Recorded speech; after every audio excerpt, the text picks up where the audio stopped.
with Frederick's Forum on 930 WFMD. Conversations with and about local newsmakers. Your hosts, Darren Wigfield and Dave Schmidt.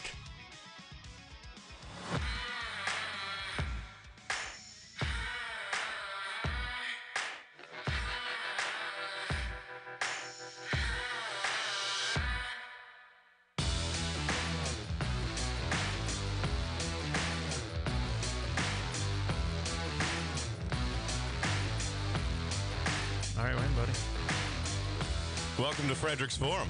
I'm Darren Wigfield in the studio with Dave Schmidt. Our guest today is going to be a gentleman running for county council at large, Justin Kiska. We've had him on the show. It's been, a year or so since he's been on with us. But it wasn't about his political aspirations at the time. It was about his community involvement through the theater that he runs. When I made the YouTube channel, I really wanted to put Grand Poobah of Way Off Broadway, but I put president and managing director. So that's what he actually is the president and managing director of Way Off Broadway, and really involved in the East Frederick Rising. Not East Frederick Rising. What is it? Golden Mile Alliance. The opposite side, the west. There's people that we forget about on that side of 15. I live on that side of 15. So I want to be. I want to make sure I mention this early and often, that while I'm not, running or anything his campaign or have any position, I did give this guy money because I do like him. So I want to mention that ahead of time. That this is, again, we try to do this on the show is we disclose our own biases. Yeah. So people complain, oh, the media is so biased now, and it used to be neutral. I don't believe that. I don't think they were ever neutral, ever. And I think, frankly, we're better off knowing the biases of the people whose reporting we're hearing, as opposed to pretending that they're completely neutral when I don't even know that's humanly possible. Yeah. So with that being said, I gave money. It doesn't mean we necessarily agree on everything. So we're going to find that over the next 2 hours. Talk about why in the world he even wants to run for office, which is a question we ask anybody here running for office, and then just kind of get an idea of what his governing principles are. And he's coming from a really interesting, fairly unusual, unique perspective. This person who runs a theater and arts, very much into the arts community in Frederick, a leader in the arts community in Frederick, and running as a Republican, which is that's a paradigm shift for a lot of people. So we got to figure out, what does that mean for a political ideology? How does that drive the kind of issues that he'd support? So yeah. We're going to take a quick break. When we get back, we'll learn all of that and more. I'm Darren Wigfield in the studio with Dave Schmidt. Our guest today, Justin Kiska, on Frederick's Forum. We'll be right back.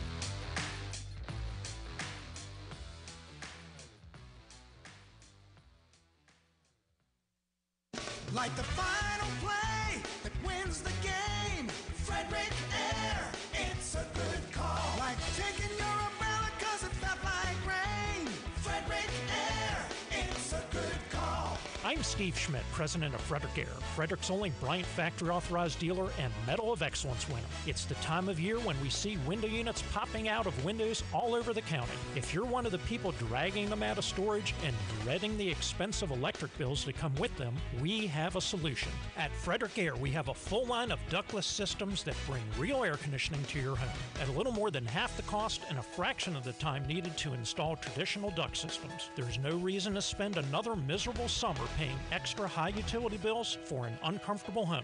Ductless systems are just another way that Frederick Air and Bryant will do whatever it takes to keep you comfortable this year. Frederick Air, it's a good call. Call 301-663-0300, Frederick Air. Hi, Tom Bodette with a word on fusion cuisine, where you mix one country's food with another one. I always call that stew, but whatever gets you to dessert. But whether you like a French vichyssoise with Thai chili oil, or you're more into the fusion of American burger and French fry, you'll save more for that meal at Motel 6. It's an intriguing mix of clean, comfortable, and low prices, or as we fusionistas call it, clicolo. I'm Tom Bodette from Motel 6, and we'll leave the light on for you. With the new Fuel Perks Plus, you earn more perks in more places. At the pump, in-store, and the Giant Eagle Pharmacy, where qualifying prescriptions get you closer to free groceries or gas. Fill 5 prescriptions, get 50 bonus perks. Plus, earn 1 perk for every dollar spent out of pocket. It's one more way Fuel Perks Plus is helping you earn more, so you save more. Up to 20% off groceries at Giant Eagle and Market District, or free gas at GetGo. Download the new Giant Eagle app for 250 bonus perks. More perks, more places, more savings. Restrictions apply. See store for details. All you do is talk. The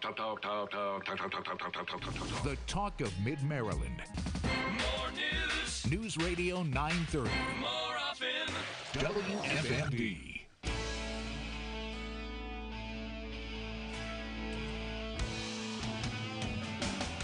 All right, welcome, Justin Kiska. Grand Hello, Poobah. gentlemen. So, we're going to start with it. Why, man? Why do it? You know, a lot of people have asked me that, and the simple answer is because there's work to do.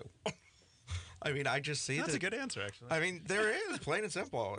I ran 4 years ago because it was a new government. I thought we needed to have the right people in place to start setting up this transition into a charter government. I knew there was going to be a lot of growing pains. I knew there were going to be some differences of opinion on the board or on the council, and 4 years later, we've definitely seen all that. But it's still in a transition period, I think, and I still think there's a lot that needs to be done. The biggest thing for me is the charter was very vague in a lot of areas, and the first kind of 1, 2, maybe 3 or so councils are going to dramatically adjust what the future of Frederick County looks like, because they're going to be making decisions about the minutia between the lines, right? And we've seen a lot of that over the last kind of 3 years or so. It's going to be all about the precedents that are set. I mean, we've already seen some, but I know there are more to come. So it'll be interesting in these formative years of having a county council and county executive also to see if we have a change of the guard, how does that affect the way day-to-day business is being done? And that'll be more telling about, okay, how much of the way does this person write a proposal and this person vote on it, or can the executive introduce legislation that the county council is going to vote on? Do they have to vote on it? Can they just ignore it? And vice versa. And does stuff get called for a vote or just left in a drawer, like it happens in Annapolis, where they'll debate on it but they'll never actually vote on it because it's not politically expedient for the person in charge? It'll be really interesting and telling, I think, to see if there's a changing of guard, and I'm sure there will be in some way, because we don't even have all the same candidates. But if, for example, the executive changed political affiliation, or the majority of the council did, or just the council president, any of those things, to see how those processes get changed, and to start kind of extrapolating from that. Okay, so that decision wasn't made because that was the thing that made the most sense in the structure of government. That decision was made because it was politically expedient for the people in charge then, and it may not be for the people in charge now. And it's, as a political wonk, I like seeing that and kind of being able to read into, okay, you can kind of really get a sense of what drives the decisions people make. There's some real life practical applications of what you're talking about, which is that the citizens and the businesses of Frederick County don't exist on the timeline of government. Like we don't all get a new board of directors every 4 years. And so I'm also worried about that, because whether or not you agree with the policies or not, a ping-ponging of policies is bad literally for everyone. That's one of my concerns going forward, as we have elections every 4 years and new administrations will come in. I don't want to see Winchester Hall, who comes in, just undo everything that happened over the last 4 years. And then 4 years later, the same thing happens. I mean, as a businessman, you need some consistency. You need to know what's coming down the line. And I don't think that, like you said, ping pong, that's exactly what it is. I don't see that benefiting anybody. And it would only get us into more trouble in the future. So what kind of experience, or what kind of policy experience, or what do you have? I mean, because you're talking about some complicated things. Mm-hmm. And while I'm sure I mean, my side of business is pretty complicated, but really has nothing to do with government. So same thing kind of in the theater. So what's your why are you the right person to watch this? Let me take you all the way back, and we'll start at the beginning. We've got some time. I grew up here in Frederick County. I grew up in Walkersville, went through the entire public education system up there, Walkersville A building, B building, middle school, high school. When I graduated, I always knew I wanted to be involved in government somehow. So and a lot of people, they automatically think, oh, well, that means, you go up to Boston, Harvard, Yale, Princeton, but I went to the George Washington University here in D.C. I mean, why would I go anywhere else? Go where it is. So while I was there, I had some amazing opportunities. I started as a volunteer on Elizabeth Dole's 2000 presidential campaign. I literally wrote a letter to her P.O. box and said, I will do anything. I will sweep the floors in the office, because she was a woman I believed in. Got a phone call, went in, interviewed, and started as a volunteer, and worked my way up over the next year to be on the staff in the finance department as an assistant. Unfortunately, her campaign came to an end before we wanted it to, but sadly it did. But I learned a lot there. And then I went over to Jack Kemp and Bill Bennett's think tank, Empower America. And I got to see the policy side of things as a public policy intern.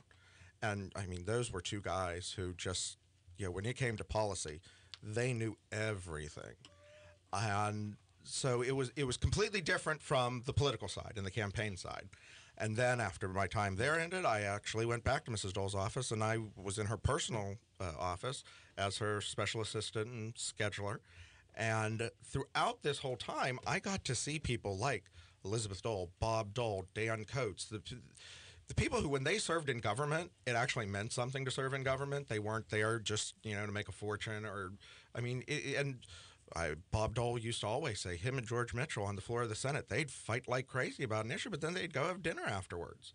I mean, so I know it sounds very idealistic now to say that that's what I would like to see, but it is. These were my mentors. These are the people I literally grew up at the feet of, seeing that actually got stuff done. And you can disagree over policy, but you could be civil and even friendly about it. Part of the ping ponging is definitely coming from polarization of ideology to the point where you go, and this is the thing that bothers me the most about Frederick County is, I may disagree with Councilmember Shreve or Councilmember Lauder about things, but I genuinely believe that they want to do good things for Frederick County. And so same thing on Jan Gardner, et cetera. And it's very difficult. It's very hard for me to get to the point where they're an evil person, but that seems to be that's common. That, you know what? If you're a Democrat and I'm a Republican, you are trying to destroy me. If I'm a Democrat and you're a Republican, you're a Democrat and I'm a Republican, you're trying to ruin my way of life. I don't know how people make that step. I do not believe there is one candidate out there this year that is doing it for the wrong reason. I believe they all want to see the best. It's just we have differences of opinion on how to get there. And I hope that the personalities stay out of things for a while and that we can just talk policy. We can just talk about, the facts and the nuts and bolts of things. I can tell you on the Republican side for at large, the four of us who are running, we all like each other. I mean, I know sometimes that's unheard of, but we all like each other. And we've all said that, whoever wins, we're going to work to support them and to help them. But it's just we have differences here and there on what we think and how we think the county should handle issues. But we're all there because we want the best for the county. So that gets into what I kind of alluded to during our first segment there, the what we think, how we think. Your claim to fame, your role in the community so far has been you're founder, right, of Way Off Broadway, or no? No, the theater itself has actually been around since 1991. Wow. Okay. It became Way Off Broadway in 1995. My family bought it in 2002. So just as a little plug, we're getting ready to announce our 25th anniversary season. So no, didn't found it, but have built it up over the last 16 years to what it is. And it's not typical, I think that's fair to say, Absolutely. for somebody who's in a theater community to even acknowledge publicly that they're a Republican, let alone run for office as one. No, I'm a proud Republican, but I'm a businessman. I mean, the theater is a business. I mean, that's how we run it. We're a for-profit company. But that doesn't mean you can't be a Republican. Do you feel so? I took a class at a local theater, and I had a ton of fun. It was a great time, but you could. It wasn't subtext. It was overt. Everybody's hating on Trump. Everybody's supporting Hillary when she was the nominee at the time for the Democrat Party. Everyone in the room is expected to be a Democrat, and that's presumed before anybody even starts talking about politics. Any comment about it is, oh, we're clearly all leftists in this room, and that was at a local theater-oriented class here in this community, and like I said, I had a lot of fun in there, but it was clear that there wasn't an environment where I was particularly welcomed in sharing alternative viewpoints. Yeah, so put it that way. How did you come up in and retain your Republican? I guess first, what kind of Republican are you? I think that's a better question. First, it's probably easier because you're the boss I'm more in your theater, so you don't have as much of a problem. It's true, and we certainly... I'm more meant in the community. No, and I mean, we obviously try to stay away from getting into politics at the theater. It's not what we do. It's not, and everybody has their opinion, and they're absolutely I don't know. Theater is always, the arts are always I love these stories we have from our past where the arts push the envelope in whatever direction, even agree or disagree. You have that situation that goes at Hood College, or they were going to have the speaker at Hood College. Somebody where they put up a billboard that was unacceptable, or to this college. My point being that creatively, the creative arts are where people say, well, hold on. It's where we start pushing the envelope for what's socially acceptable and what parts, where our society could go. Yeah. That's where we start introducing these ideas. I mean, even you look at science fiction. Star Trek has changed the way we interact with technology, and it's also changed the way that people create technology. Google says, make it like Star Trek. So when you create these fictional worlds, you're changing the way that we perceive of what's possible in our communities, and the same thing happens politically with local theater or national fictional content, whatever. But you still have a pool of people with a certain ideology, and I think a large part of it is because at the arts, certainly at the local level, so much of it is based on public financing. And they depend on grants coming out of state and local or national governments and things where they have to politically advocate for more government funding for things, whereas those of us on the right might argue for more free market solutions. I would say that's a very narrow, though. I mean, I agree that you're right. Maybe that's not a fair generalization. Arts funding is probably something everyone in the arts is for. Depending on your there's probably very few people. Let's ask the gentleman in the room with us who's running as a kid. So that was kind of more my question is your. I was pushing back a little bit, saying that I get it's a for-profit business and you want to stay out of politics as much as possible, but you kind of have this role, or we're giving to you as the arts community. You have to push the envelope for that. But how did you? What kind of Republican are you, and then how did you keep that while being part of the arts community? Okay, well, let's start with one thing. Way Off Broadway, being for-profit, we don't take grants. We don't get donations. We sustain ourselves. We stay in business off of our ticket sales. I'm nodding my head approvingly.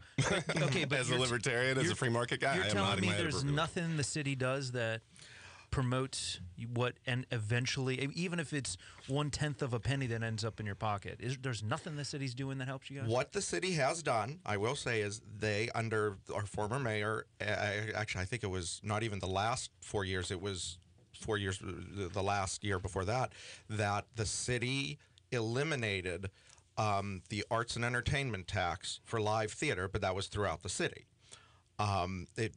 that's a state. The A&A tax. That's not a grant. That's stopping hurting you. Exactly. I mean, it's a state issue. It's an antiquated.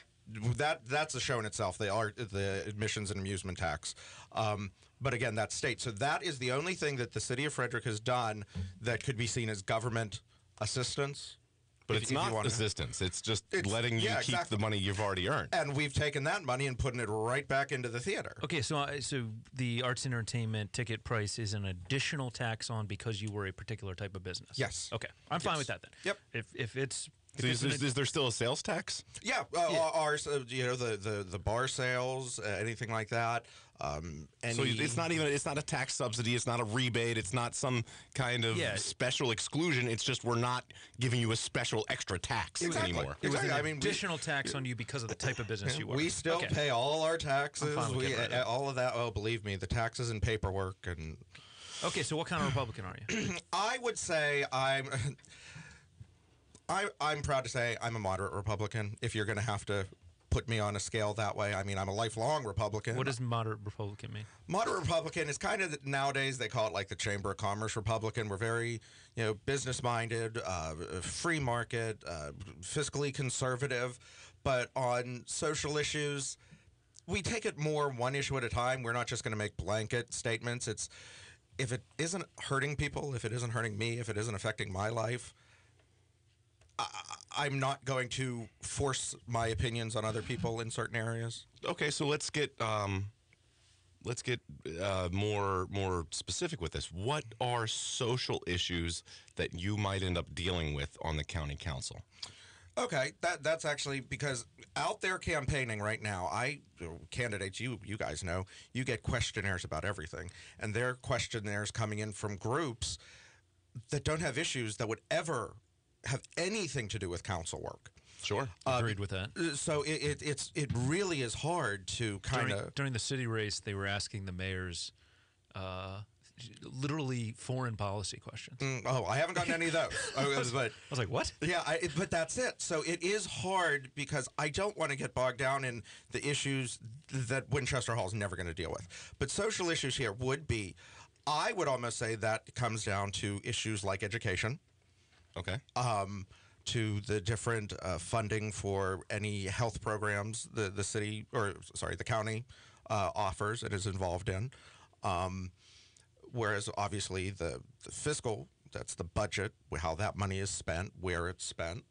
That's sort of the way I look at what a social issue is. I'm just trying to think about things recently.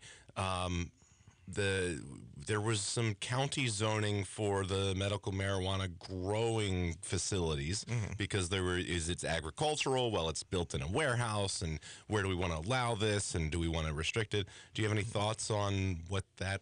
Yeah, would you have looks voted like? for or against? I'm sure there's a ton of minutia in that decision. And that's it. I think that's what people don't realize a lot of. There's so many details to deal with, especially something like this, which is so new to the state and now to the county. First of all, I have issues with the whole legalizing the marijuana to start with. I'm not saying I'm against it. I'm not saying I'm for it. I know that's the worst thing a politician could say. I just have a lot of questions still. Okay.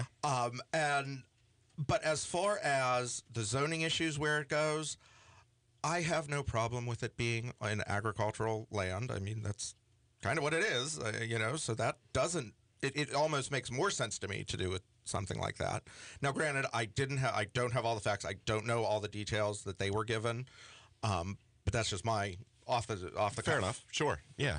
And then I'm just along those same lines. I'm just trying to think of things that I consider social issues that county has dealt with. The one you brought up, the healthcare services. The county has healthcare services that we provide.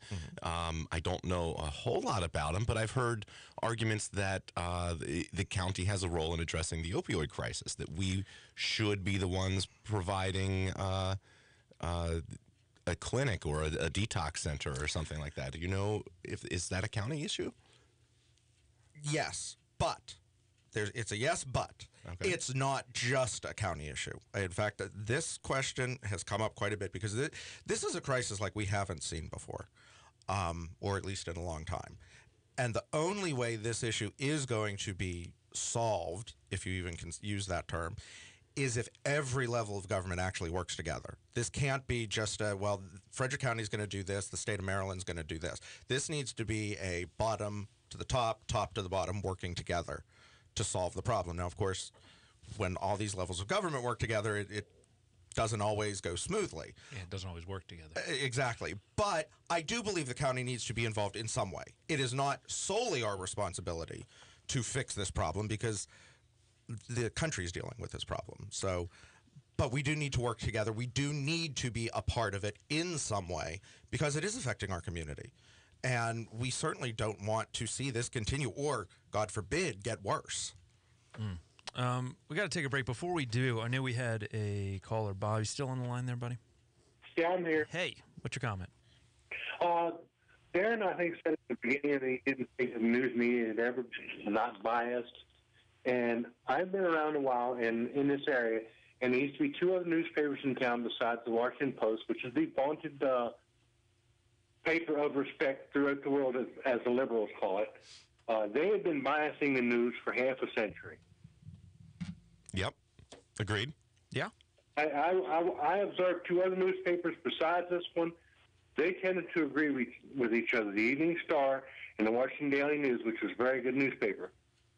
But you never knew when the Post was going to go straight up with a story or not. They hit it a little bit better back in those days, but for 50 years they've been biasing the news. So, not to dig for a compliment, Bob, what do you think of us just saying when we have a guest on, hey, we support this person or we don't, just trying to be candid about that? Is that fair of us? I'm enjoying listening to his ideas. I tend to not be a moderate Republican. I'm more of a constitutional Republican, more libertarian than not.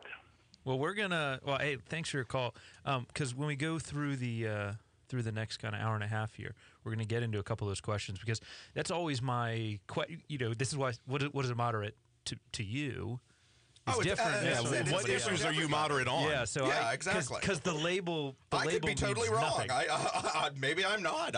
We'll find out. I Stay tuned. I more mean that the label means nothing, right? And we're going to go through a couple of these, like Darren just brought up, and find out how do you make your government, your decisions about how the government's role should be in Frederick County, and that because I don't care. You can call yourself anything you want. It's how do you think, right?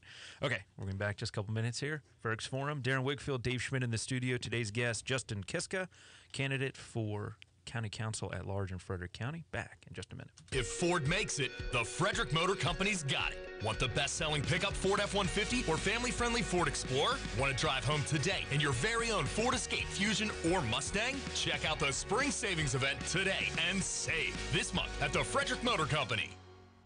From the 930 WFMD Roy Rogers Restaurant News Center. This is WFMD News. It was a very busy day for a Frederick County grand jury on Friday morning. State's Attorney Charlie Smith says indictments ranged from burglaries and robberies to sex abuse on minors. Smith said Anthony Lattimore from Washington, D.C. was indicted on charges of robbery, conspiracy to commit robbery, and related offenses. This was over on West All Saints Street, and it just so happened that, he just walked up and took some money out of somebody's hand, punched them, they fell to the ground, they took the money, he winds up running away with it, and was identified through a photo array. Also indicted was Austin Abrams of Frederick for sex abuse of a minor and 3 counts of third-degree sex offense. And this was for his sex offense on a 13-year-old girl, so that's a very sad case. We hate to see those types of cases. Smith also said 3 inmates at the Victor Cullen Center were indicted. They were Bernard Moore of Frederick, Daniel Enos, and Diego Glay, also of Frederick. All 3 are charged with assault, first-degree escape, rioting, and other related offenses. Officials say 2018 has been the deadliest start to the Maryland boating season in 6 years. State Natural Resources Police and the U.S. Coast Guard told news outlets Friday that 4 boaters have died since April 4th. Police Superintendent Colonel Ken Ziegler and Coast Guard Lieutenant Commander Sarah Wallace say none of the 4 was wearing a life jacket, and one would have provided enough time until help could have arrived. Boaters should wear the jackets because trying to put one on in an emergency is too risky, especially with cold hands. The temperature under the Chesapeake Bay was 49 degrees Fahrenheit shortly before noon Friday. I'm Kylie Kahn on Mid-Maryland's news station 930 WFMD. This is a Fox News alert. I'm Karen McHugh. The funeral service for former First Lady Barbara Bush underway at St. Martin's Episcopal Church in Houston. Among the 1,500 mourners, former Presidents Clinton, Obama, and their spouses, along with, of course, George H.W. and George W. Bush and wife Laura. First Lady Melania Trump is there as well. A stunning announcement from North Korean leader Kim Jong-un calling a halt to nuclear and missile testing. The White House Strategic Communications Director crediting President Trump's tough talk and actions. What we're seeing right now is that this maximum pressure campaign that the president has put on North Korea has basically had the rocket man, North Korean dictator, step back, and he's feeling the impact of these economic sanctions. Mercedes Schlapp on Fox and Friends. Fox News, we report, you decide.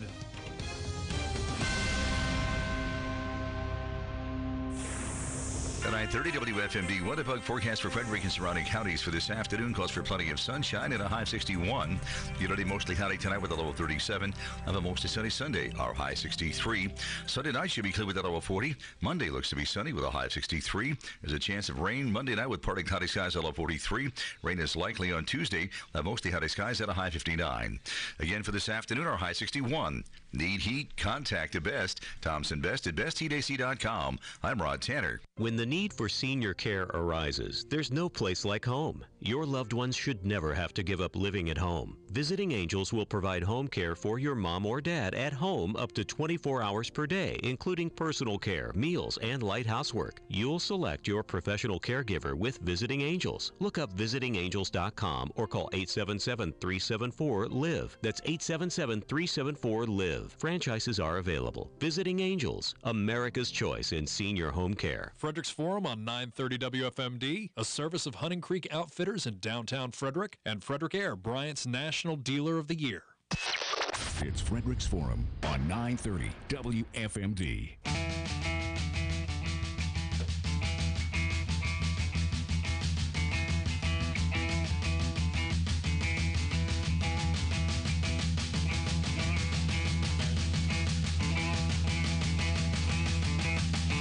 That never ends. Yeah, this song's intro is I'm waiting for them to get to the climax, and it just keeps. There it is. It's my favorite videos of where they, waiting for the bass to drop, and it just never happens. I think it was Saturday Night Live that did it, and they're in the studio. They're all like, and it doesn't drop, and their heads are exploding. Welcome back to Frederick's Forum. I'm Darren Wickfield in the studio with Dave Schmidt. Our guest today, Justin Kiska, running for County Council at Large. I'm gonna pat myself on the back here. I didn't know I was doing it, but kind of hit the nail on the head. Why would somebody from an arts community be willing to run as a Republican? Oh, because he's running a for-profit arts theater that doesn't depend on public subsidies for what it's doing. Imagine that. I bet you that there are some closet Republicans working in nonprofit arts. I'm sure there are. They're just deep in the closet. Okay, so what else makes you different, man? Well, I take a very pragmatic approach to things because as a businessman now for 16 years, I love crossing things off my list. So I don't like just constantly going around and around and around and around and around about issues. I like to actually do things like I told you at the beginning. Why am I running? Because there's work to do. And I'm not one. I have no intention of going into Winchester Hall to sit and fight about ideological issues. The job of a local government is literally to make sure your trash is picked up, to make sure the snow is shoveled. It's quote unquote keeping the trains running on time. And I should, by the way, you're not running away from your political affiliation by saying this. You're running for county council at large. But everyone in the county gets to vote for you. The Republicans have a majority certainly among the voters during a gubernatorial cycle. So you could be running around saying, I'm the most conservative one out here, and that would be a politically expedient thing to do. You're not saying, oh, well, I'm moderate because and you're we're still trying. In the primary. Right, and we're talking on an AM talk radio station here. But I more mean that we're in the primary. Yes, and you got to win the Republican primary. So, yeah, if you wanted to be politically expedient, it's worth pointing out, you would be right now say, oh, I'm ultra-conservative. That's not your thing. That's not your shtick, and you're not lying to people about it. No, because I think people would see right through that. First of all, I know the old adage is in the, for the Republican or in the Republican races, you run to the right in the general, you run back to you run to the right in the primary, you run back to the center in the general. I don't like running. I'm just going to stay where I belong, right in the middle. I mean, a lot of people do that, and it's thinly veiled as a voter and as a politico. You see so often people will. I mean, usually it's in higher races. It's more, when we're running for the Republican primary for Congress, and we know it's a left-leaning district, and we'll be ultra-conservative for the primary, and then all of a sudden, as soon as the primary is over, all of our political views change, and we're, now I'm centrist. But that's not your game. You're being sincere from the beginning. There's no reason for it. If I'm going to lose, I would rather lose being honest and just standing by my positions. I mean, they're not going to change. This is who I am and what I believe in. And you fully understand this makes you less likely to get into office, right? Yes, the pandering works. Yeah, by the way, it's what I've been told. It's what I've been told. Okay, so what are some of the things that are happening? You said you want to get things done. So what are some of the things that are happening in Winchester Hall that you? I mean, you said, look, I don't want to go in there and wholesale change ship, which I think is a good way to view it. But what are some of the things you need to start moving in a different direction? Well, one of the things is I've seen that, and I've advocated this since 4 years ago.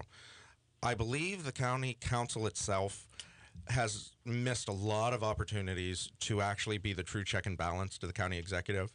And I'm not putting personalities or persons into this equation. I'm just looking at the facts. And I think the county council needs to be the check and the balance, which over the last... we're just a check in the box. Exactly. It's pretty much anything the county executive has wanted, they've signed off on.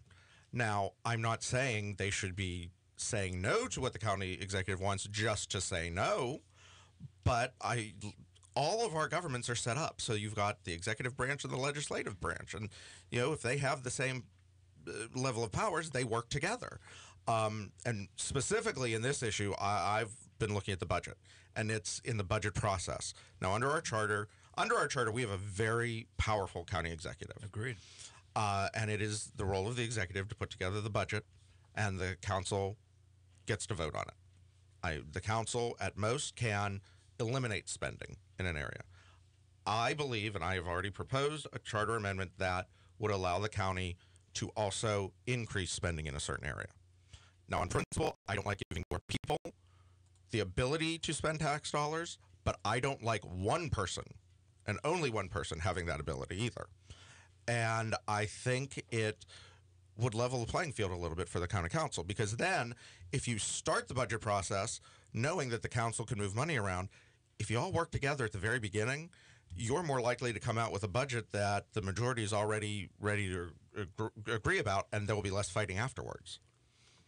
I mean, so that's just one of the kind of inside baseball type things that I've talked about and that I want to see, because it also, I think, ties into the personalities that you're going to have on the council. And I think there have been a lot of clashing personalities over the last 4 years. And again, I don't think that's benefiting anyone. Now, I love that there are members who are passionate about their issues. That is great. If I disagree with you, that's one thing, but I love to see that you actually believe in something. But you don't need to be mean about it. You don't need to be nasty about it. It doesn't serve anyone, and it makes the county look bad. Because, I mean, think about it. If you've got a multi-million-dollar business looking to move into the county, and they look and they see that the council members are all up there just squabbling all the time, I mean, as a CO, I wouldn't want to get involved in that. And that's real. I mean, it goes back to the ping-ponging. Right. I mean, we've had it gets back to Flying Dog, and they were ready. They had bought a large property here in the city of Frederick because they were going to build a huge brewery and employ 100 people. And then they saw the controversy, the turmoil that's going on down in Annapolis, and said, even if you guys did And apparently they made an offer to Flying Dog to change the legislation to support that size of business, of which there was only one, which was Flying Dog. They offered to do that for him, and he still said, okay, that's nice, but the climate is too messy. Who knows what the next set of people, or even the same set of people, would do next year if it were in the middle of a cycle. You never know with the infighting and the silly political backstabbing and the lobbyists controlling way too much, and the politicians that are voting based out of self-interest and political expediency instead of based on what's good for the community. And so what Justin is saying, that we can't have a government that runs that way in the county, because you're gonna push away people that are interested in looking for a place to invest, a community to invest in. That's not just theoretical. That just happened, and it's going to continue to happen if we don't start governing like grown-ups. So one of the good things and potentially bad things about having a live and local radio show is the people that we're talking about sometimes are listening. So, Councilman Schmelik, welcome to Frederick's Forum. Hey, how are you guys today? Pretty good. Fine. Thanks for calling in. What did we say that you're mad at? Wondering, I'm hoping Justin can clarify his comment on his idea of a charter amendment, for which I have presented one 2 years ago, if you may recall, that wants to move money back and forth. But his comment was that he was considering that, maybe we should have the ability to actually impose more funding, if you will. I for one, I just wanted to clarify that, because I actually have a charter amendment that I am proposing this year, and I hope it gets support, that would allow the council to move funds crossways, if you will, will, I think, achieve what he wants to do. But what I wanted to clarify was it sounded like you wanted to give us the ability to increase revenues, and I would be adamantly opposed to something like that. No. The charter amendment that you proposed a couple years ago that was voted down is exactly the type of thing that I had been thinking about, because I had even written an article for the Woodsboro-Walkersville Times saying that was a mistake, that the county voted that down. Okay, so let me clarify for all the non-wonks out there. So what Councilman Schmelik's, and you guys can correct me if I'm wrong, Councilman Schmelik proposed that they should be able to, once they say, okay, here's the amount of money coming in, they should be able to move money around as the government change priorities and how the government's going to spend it. While voting on a budget. So the absolutely. The executive writes a budget. Yeah, but I'm saying very importantly, but not to increase taxes or fees or anything, that would have to happen at the point of county executive. So I'm just going to clarify that. Yep. So now, I agree with that. Absolutely. The county executive right now proposes a budget, and you guys can vote currently to reduce any line item, but you can't increase any line item. And this proposal would allow you to increase one line item by reducing another one. That would be correct. Okay. So, and I'm assuming that was a 4-3 vote? Just because I believe it was a 4-3 vote. Yeah, so do I. Frankly, I think there's some other charter amendments coming up. Folks ought to pay attention next Tuesday. I don't want to take away from Justin, but there are charter amendments being proposed to the council next Tuesday. All right, thank you so much for calling in. So, with that clarification, so you're saying yes to moving the budget around? Yes, I am not talking about raising the revenue. It is just increasing line items in the budget. Not to giving the council the authority to raise taxes. Correct. Yeah, for the council to increase the spending on a line item, they'd have to find that amount to decrease from something else. So what's the argument against that? Because, I mean, again, I'm just coming at it fresh. Seems like the charter was written for the county executive to be very powerful. I believe out of all the county charters, and I went through this 4 years ago, out of all the counties in the state that have a charter government, I believe, and I could be wrong, there's only one that actually allows the council to increase the spending. All of them have been written, and this was very much modeled on other examples. Line item spending or just overall spending? I'd honestly have to go back and look at my notes. Fair enough. Okay, so it's not common for them to have this authority. It is not. Which, I mean, I get it. Probably county executives like having that authority. Because then it's just an up or down vote, right? But, I mean, I guess you could lower it in But some what places, Dave is getting at when he says killing the proposed amendment that Councilman Schmelik submitted was a 4-3 vote is, I mean, that the line in our council right now, we elected 4 Republicans and 3 Democrats, but it turns out one of them became unaffiliated and now has consistently voted with the Democrats, and we're being governed as though we have a majority Democrat. It doesn't matter. But Labels it don't does matter. You just said it's a 4-3 vote. You called labels, I'm saying labels don't matter. We elected 7 people, and I think that there is plenty of evidence in all of those people's background. The voters prior thought to the election. The voters thought those labels mattered when they cast their votes, and it turns out that those labels aren't the way we're being governed. And this is why we need to remove those labels, A. But B, I think that there was plenty of information in the people's past, the people that are running for office, specifically Councilman Otis, in the way that he had done politics for the last decades, as evidence that there was some that ideology was not the governing principle of how he made his decisions. And I think that was evident prior. And had people done more looking into that, I don't think he would have gotten as many votes. Okay, fair enough. So that's why, the labels mean nothing, which is why when you come in here and say you're a moderate Republican, doesn't mean you get all the moderate Republican votes. Yeah, exactly. I want to know, what does that mean to you? How does that? So let's talk about budget. So the first thing, one issue, the one you brought up first, though, here is you believe that our council should at least get, in some way, some more power to be able to counteract the executive and to just more evenly distribute the power of government in the our way county. Our governments are set up. Exactly. The checks and balances. That's the beauty of our system. I'm nodding my head approvingly again. Listen, that's what I said. I'll have to think more about it, but outside of also the budget process, I think, should be a little bit longer. It's very, very short. You have to do it very quickly, and same thing in the city.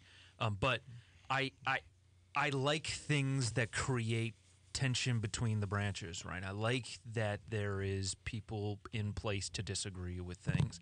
I don't think we need to be just disagree because, I don't think we should have, 30% of the people are against it, so that means 30% of the proposal gets shot down. I don't mean that, and we don't need to be confrontational about it, but I like things that put them in between, and so I would like the ability, because you have a different perspective on your constituents than the county executive. The county executive is running the county, looking out into the future. I understand how much that person it has to have a good grasp of what the next couple of years look like. But that's the county councils. That's your job. Exactly. We're the representative of the people, I guess, if you want to put it in a term like that. So absolutely. I mean, there needs to be more of a say. Otherwise, the county council just sits there and approves everything the county executive does. That doesn't make sense to me. Okay, so budgeting, this is something that I can't stand that Republicans do, but they do this often. They do something like the no tax pledge, right? So I think 4 years ago or 3.5 years ago, whenever it was the last time we were doing this, 4 years ago, they almost all, did all of them? Darren, you were somewhat involved at that point. Did all of them sign it? I don't remember. I think I think all of the Republican candidates signed it. Because I think I would have remembered if one didn't. So, but maybe not. I don't want to put everybody into the box.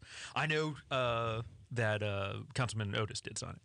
And your argument, Dave, is that that's disingenuous because you don't know what the future could hold. Yes. So my question is, would you sign a pledge that says that you would never raise taxes, no circumstances? I don't like pledges like that because, just like Darren said, you have no idea what's going to happen in the future. Will I raise taxes? No. I mean, that's not my plan. That's not what I'm going into. I think we're already taxed more than enough as it is on so many levels, but just from the county standpoint. Oh, so give me a couple of them. What are some of the things that Frederick County is overtaxing us? It wasn't going to be easy here, buddy. No, but I know that. I'm not just talking. You and I have talked about this one before, and this is one of my personal pet peeves and one of my favorites now that people don't realize. There is a permit out there that is called a systems furniture permit. We're taxing cubicles. Okay. So systems furniture is a cubicle.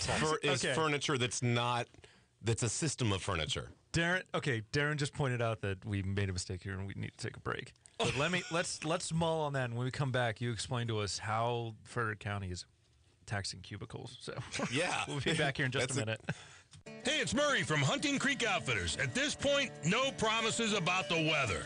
What I do promise, though, is Hunting Creek Outfitters has the absolute best clothing and gear for your outdoor needs. We specialize in brands like Orvis, Barber, Ex Officio, Bill's Khakis, and many more. And of course, everything fly fishing with the latest technology in rods, reels, and gear. Come see us in downtown Frederick. We are Hunting Creek Outfitters, outdoor specialists, no matter what the weather, and so much more. Calling all campers. Crazy Kelly's doing anything, and we mean anything, to sell RVs during the ultimate spring clearance at Beckley's Camping Center. New inventory is stacking up, and we're running out of room fast. Crazy Kelly's gone crazy, discounting every RV in sight, because they've got to go. New motorhomes from $54,999. New fifth wheels starting at $22,999. And new travel trailers as low as $11,999.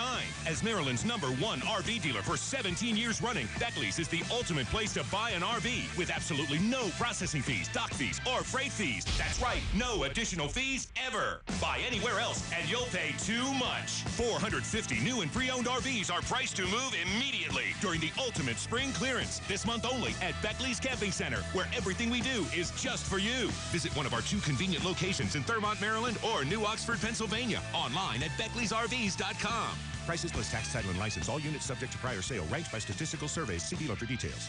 Earnings vary based on your effort. Message and data rates may apply. Do you want to learn how to make money flipping houses right here in this area? If so, we have an amazing opportunity for you. We're looking for a small group of motivated individuals to join our real estate investing team. You'll learn our simple 3-step system for flipping homes right here in the local area. This is Stan Merrill, star of A&E's hit TV show Flip This House. My team and I are looking for a handful of people in this area who want to learn how to make money flipping houses in your spare time using other people's money. This area is a perfect market for my system, and next week I'm holding a free 2-hour educational workshop where you will learn how to make money flipping homes and how to build long-term wealth with income properties. To get 2 free tickets to Than's workshop, text RADIO to 82,000. Seating is extremely limited.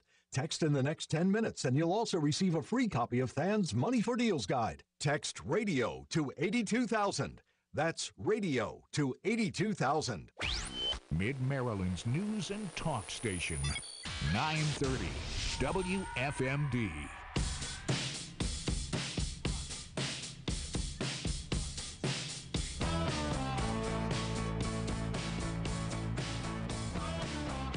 We got to pay the bills.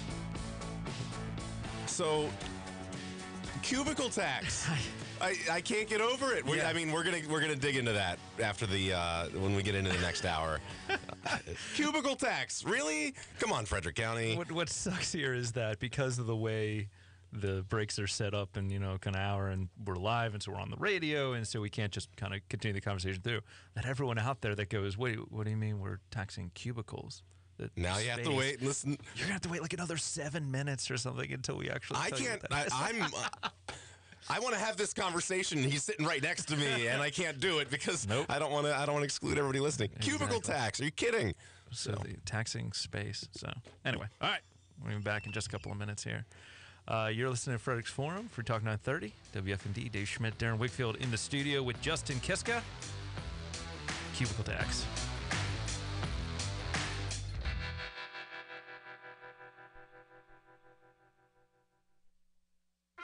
News, weather, traffic, and free talk from Mid-Maryland. 930 WFMD Frederick. 1 o'clock. This is a Fox News alert. Mourning a loss while celebrating a life. I'm Pam Puso. More than 1,000 invited guests are gathered inside an Episcopal church in Houston. They're saying goodbye to Barbara Bush, who died earlier this week at the age of 92, her son Jeb delivering one of the eulogies. Mom was our first and most important teacher. Sit up, look people in the eye, please say please and thank you, do your homework, quit whining and stop complaining, eat your broccoli. Yes, Dad, she said that. Among those in attendance, First Lady Melania Trump. The president is not there, but he released a statement saying his thoughts and prayers are with the entire Bush family. The president calls it progress. North Korea's decision to halt nuclear testing and missile launches ahead of next week's summit between dictator Kim Jong-un and the leader of South Korea. This as the White House works on finalizing plans for a summit between Kim and the president. What we're seeing right now is that this maximum pressure campaign that the president has put on North Korea has basically had the rocket man, North Korean dictator, step back. White House Senior Communications Director Mercedes Schlapp, the North may also be willing to release 3 detained Americans. That's according to the Wall Street Journal. Emergency inspections ordered by the FAA following the explosion of an engine on a Southwest Airlines plane that led to the death of a passenger. All of this kind of engine has to be inspected in the next 20 days because it is one of the most popular engines in the world, more than 30,000 units. Deirdre Bolton with Fox Business Network. Inspectors are looking for signs of cracking and metal fatigue. Fox News, fair and balanced.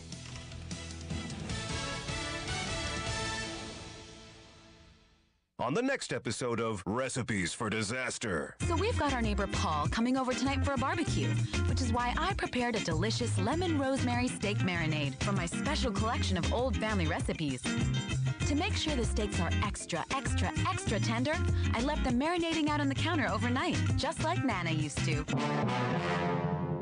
Maria may mean well, but without food safety, it never ends well.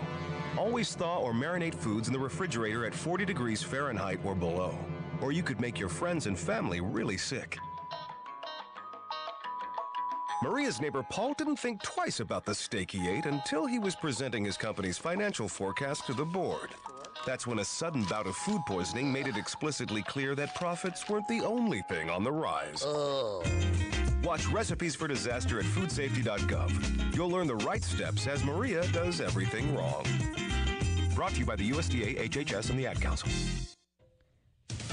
Legal problems are mounting for Missouri's embattled governor. Governor Eric Greitens of Missouri's already in trouble for allegedly taking an inappropriate photo of the woman with whom he had an affair without her consent. Now, St. Louis prosecutors have hit him with a new felony charge, accusing Greitens of tampering with computer data. He allegedly got the donor list from a charity he founded called The Mission Continues and used that list to raise funds for his campaign. Associated Press says his campaign raised over $2 million using that list. Greitens originally denied getting it, but did agree last year to pay a $100 fine for failing to report that his campaign had gotten the donor list. Joel Nato, Fox News. Federal health officials say romaine lettuce should be off limits at home and in restaurants. An E. coli outbreak has sickened dozens in 16 states. Ever get the feeling you're just spinning your wheels? Leave the driving to us is Greyhound's advertising mantra, but passengers on a New York-bound bus might have wanted someone else to at least read the map. The company's looking into how a bus from Cleveland to New York ended up in Toledo. The bus left Cleveland several hours late on Thursday and began experiencing mechanical problems in Pennsylvania. The company recommended heading back to Cleveland and getting a new bus, but the driver somehow rolled past the rock and roll capital of the world, ending up in Toledo. One passenger saying they spent about 7 hours going in a big circle. Greyhound says those passengers involved can contact customer service if they're interested in a refund. Rich Dennison, Fox News. There's a new church in South Africa, and it's attracting lots of followers, specifically those who like to raise a glass or two. The Gabola Church encourages drinking alcohol. In fact, weekly services are held in bars. Some people are outraged, calling it blasphemous. Pam Puso, Fox News Radio. From the 930 WFMD Roy Rogers Restaurant News Center. This is WFMD News. The Maryland State Highway Administration is set to begin a major road project on Maryland 26 between West South Street and New Windsor Road in Libertytown. This will be a $1.2 million pedestrian safety project, which will include adding raised concrete medians, ADA-compliant sidewalk ramps, new pedestrian signals, and the addition of a pedestrian crossing at Libertytown Park. Crews will work Monday through Friday between 9 a.m. and 3 p.m., so motorists should expect delays. Maryland gubernatorial candidate Ben Jealous says marijuana should be fully legalized, and people who live in areas that have been the most negatively affected by the drug laws should be getting a preference for jobs in the industry. Jealous spoke Friday at the National Cannabis Policy Summit. I'm Kylie Kahn on Mid-Maryland's news station 930 WFMD. The 930 WFMD weather bug forecast for Frederick and surrounding counties for this afternoon calls for plenty of sunshine and a high of 61. Humidity mostly cloudy tonight with a low of 37. Have a mostly sunny Sunday, our high 63. Sunday night should be clear with a low of 40. Monday looks to be sunny with a high of 63. There's a chance of rain Monday night with partly cloudy skies at a low of 43. Rain is likely on Tuesday. Mostly cloudy skies at a high of 59. Again for this afternoon, our high 61. Need heat? Contact the Best. Thompson Best at bestheatac.com. I'm Rod Tanner. Local free talk continues on the weekend with Frederick's Forum on 930 WFMD. Conversations with and about local newsmakers. Your hosts, Darren Wigfield and Dave Schmidt.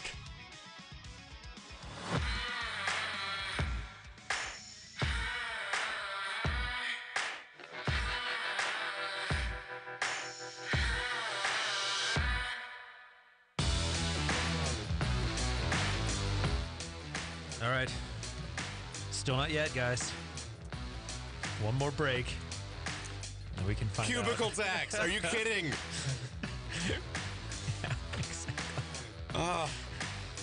Listen, it'll be worth the wait. At least, Justin, it better be worth the wait. You're listening to Frederick's Forum. Listen, if you want to be part of the conversation, 301-694-9363, 301-694. WFMD is the call-in line. Ask Justin a question. You can even text us on that line now. Yeah, actually you can. Dave's sitting at the computer. I'll have to figure out how to read those texts. We'll do that during the next break. But yeah, text us, call us, ask our county council candidate here a question. Are the arts really leftist? Am I crazy to think the fact that that there's a little bit of capitalism in the arts community after all? Yeah. I think we've established it is. Okay. I'm also looking over Justin's on the issues section on his website here. He talks about the heroin opioid epidemic. He talks about construction and education funding for school construction in a separate section from where he talks about development in our community and whether how the council's role is to make sure there's infrastructure in place in preparation for that. So we'll get into a little bit about how he envisions those things being paid for. And effective government and standards of conduct. That sounds like a fun topic, too. Yeah, get into all that. All right, back in just a minute.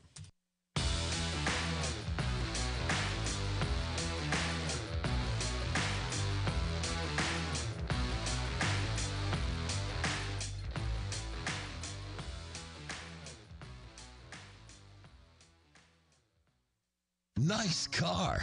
It's a Fitzgerald. It looks like a Chevrolet Malibu. A Fitzgerald Malibu, if you please. I don't understand. What's the distinction? For one thing, a Fitzgerald sells for less. You sound confident. I am. After searching the internet and comparing, when you buy a Fitzgerald, you'll pay the low price. Well, I sure don't want to overpay, so a Fitzgerald it is. Fitzgerald Chevrolet isn't involved with associations and buying services that increase the cost of selling you a new Chevrolet, so you pay the low price. When you buy a Fitzgerald, it's posted on the window of every new Chevrolet. Then there's all those benefits available with the Fitzgerald. Benefits? Fitzgerald's buyer protection plan saves me hundreds in maintenance and repair. And when I make a service appointment, Fitzgerald provides a loaner car to drive, so my busy day isn't interrupted. The low price with added value. Now I understand the distinction when you say own a Fitzgerald. Fitzgerald Chevrolet at the Fitzgerald Auto Mall, 114 Bachman's Lane, Frederick. TaxSlayer wants to know, how will you spend your big tax refund? Take a trip? Bank it? Get that big flat screen TV? Whatever your plans, how about a bigger refund to spend? That's where TaxSlayer comes in. Yes, the American Online Tax Satisfaction Survey gave TaxSlayer the highest rating in 6 categories, including for maximum refund. That means more money in your pocket. Come on, your refund is waiting. Become a TaxSlayer today. See why TaxSlayer is highest rated and get started on maxing your refund now at TaxSlayer.com. How did Jackie go from picking up the kids at karate practice to dropping them off at piano lessons and take care of gas and dinner along the way? By stopping at GetGo. She earned perks on every gallon pumped and on every dollar spent at GetGo Cafe and Market on delicious fresh foods her kids love. Now earn perks everywhere at GetGo, Giant Eagle, and Market District and use them to get up to 20% off groceries or choose free gas. See the savings. Download the new Giant Eagle app for 250 bonus perks. More perks, more places, more savings. The talk of Mid-Maryland. Biggest names in talk radio. News Radio 930. News, weather, traffic, it's there when I need it. WFMD.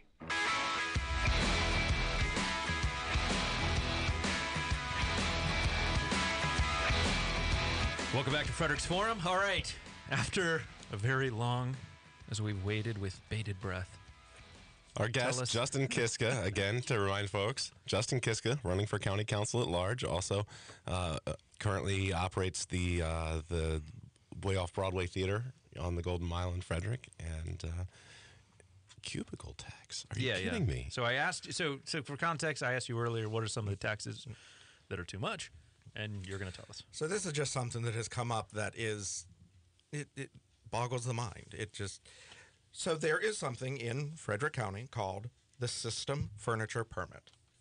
So if you're a business coming into Frederick and you're putting in cubicles, now everybody pretty much has a good idea about what cubicles are, and they've seen them, they sit in them at work, they know. There is a permit that you need to get for that. Now, a permit, you would think, okay, $100 permit, $200, flat fee. No, this is based on the square footage, which to me, that makes it a tax. It's not a permit. So, for a perfect example, the one that I've heard about was... Wait, so it doesn't matter how many cubicles? Nope, it's all on square footage. So, like a 35,000 square foot space, $12,000 for this System Furniture Permit. Just a permit to be able to put cubicles into an office space. And yet we're calling ourselves open for business. And see, and the building's already there. I guess I get. Hold on. These aren't life-sustaining systems here. This is a desk. This is not a load-bearing wall. Right. Okay, maybe it's got a power strip built into it you plug in. But I mean, so if I got regular desks, I don't have to pay this thing? You'd have to ask the permit office because it seems. Now I need to know. I've had conversations with members of the Chamber of Commerce over at the Office of Economic Development because obviously I've wanted to know what new businesses are saying about Frederick County and because the whole economic development issue is big for me. And so I've brought this up to them. Nobody knows about this.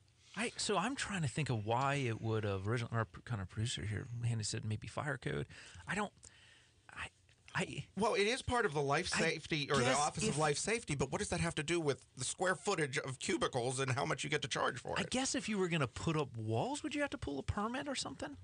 Maybe to make sure that when you lay out the cubicles, you're not creating a funnel that people have to go through in order to get to the fire escapes. Yeah, but it doesn't sound not like making a rat maze out of it. Yeah, but is there an inspection involved in this? It didn't sound like there's. Is there like somebody? But $12,000. I mean, you give me a floor plan, I can look at that in 2 minutes and know whether it's a rat maze or not.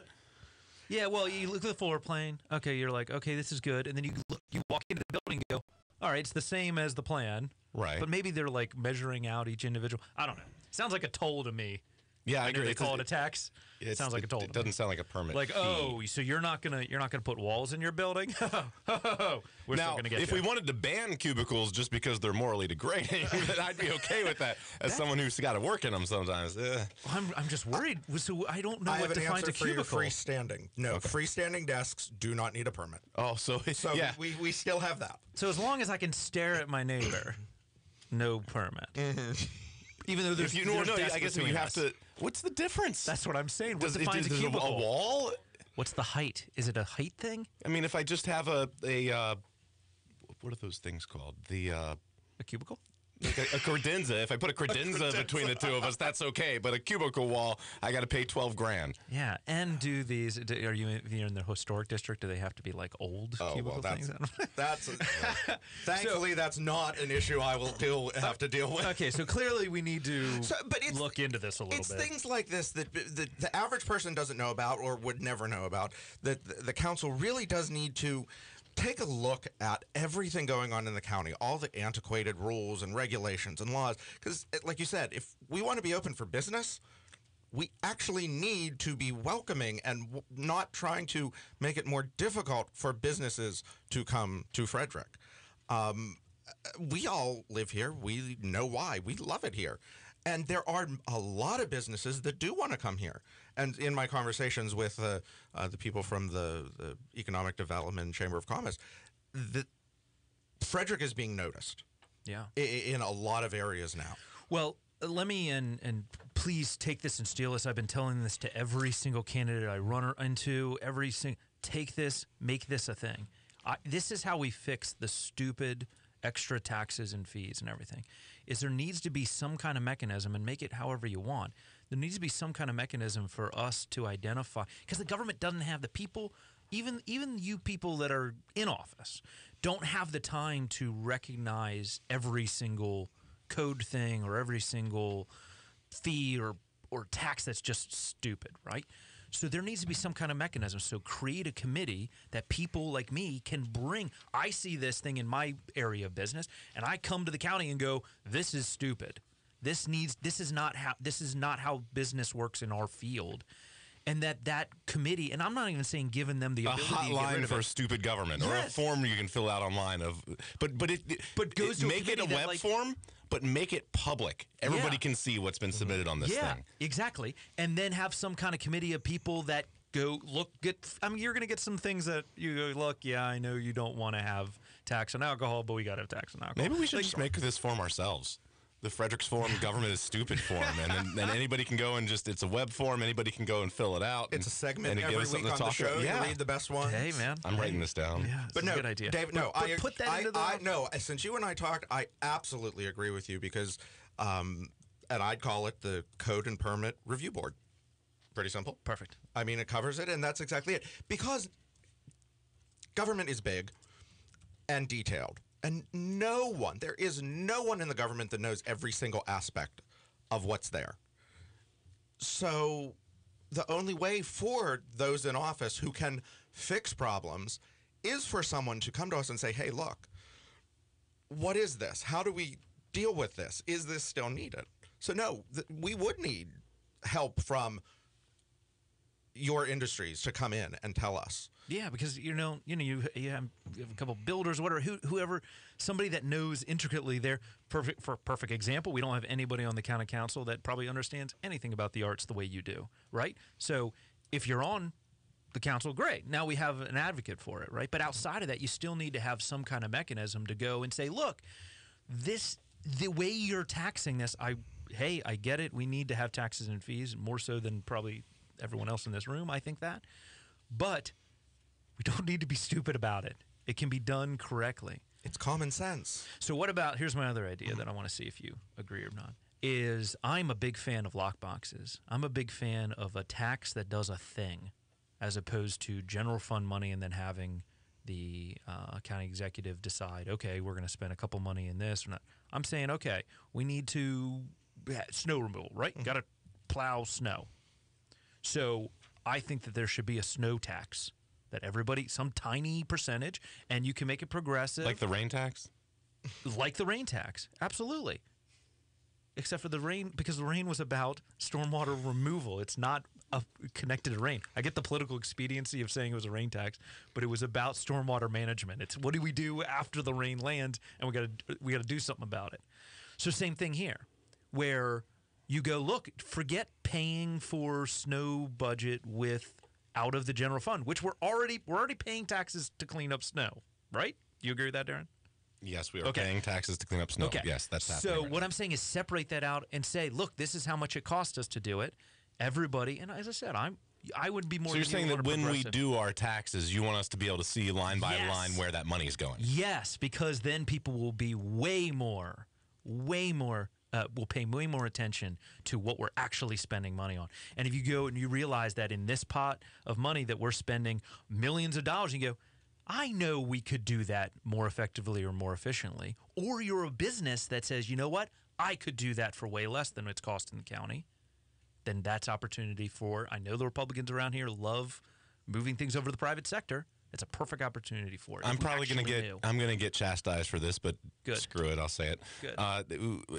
Guy across the street from me, his house, he had a bucket of ashes sitting out on his porch that were several days old.